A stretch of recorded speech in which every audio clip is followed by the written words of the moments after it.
அஸ்ஸலாமு அலைக்கும் வரஹ்மத்துல்லாஹி வபரகாத்துஹு. தினமும் ஒரு ஹதீஸ்.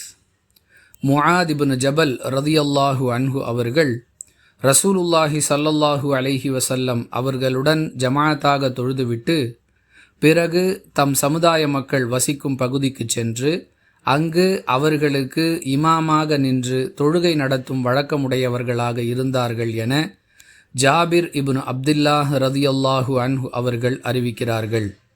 நூல் புகாரி, ஹதீஸ் எண் 700. அன்பிற்குரிய அல்லாஹுவின் நல்லடியார்களே, கடமையான ஒரு தொழுகையை ஒருவர் ஒரு முறை தொழுதுவிட்டால் மீண்டும் தொழக்கூடாது என்றெல்லாம் பலர் தவறான மார்க்க சட்டத்தை சொல்லி வருகின்றனர். இவ்வாறு சொல்வது தவறு என்பதற்கு இந்த ஹதீஸ் மிகச்சிறந்த ஆதாரமாக விளங்குகிறது.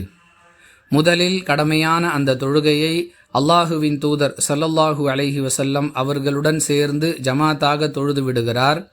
பிறகு அதே தொழுகையை தம் சமுதாய மக்களுக்கு இமாமாக நின்று தொழுகை நடத்துகிறார்.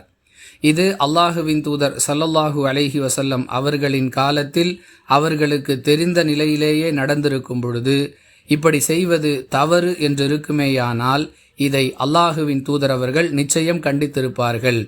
கண்டிக்கவில்லை என்பதிலிருந்தே இவ்வாறு செய்வது மார்க்கத்தில் அனுமதிக்கப்பட்ட செயல் என்பதை புரிந்து கொள்ளலாம். முதலில் தொழுதது அவருடைய கடமைக்கு உரியதாக ஆகிவிடும்.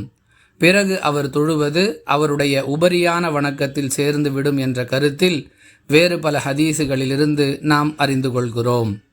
அல்லாஹுவோ அவனுடைய தூதரோ தடுக்காத ஒன்றை தடுப்பதற்கு உலகில் யாருக்கும் அனுமதி இல்லை என்பதை கவனத்தில் கொண்டு மார்க்கம் தடுக்காதவற்றை தடுப்பதை விட்டும் மார்க்க அறிஞர்கள் விலகி கொள்ள வேண்டும் என்பது இந்த ஹதீஸ் நமக்கு சொல்லக்கூடிய பாடம். வாஹிரு தஅவானா அனில் ஹம்துலில்லாஹி ரப்பில் ஆலமீன். அஸ்ஸலாமு அலைக்கும் வரஹ்மத்துல்லாஹி வபரகாத்துஹு.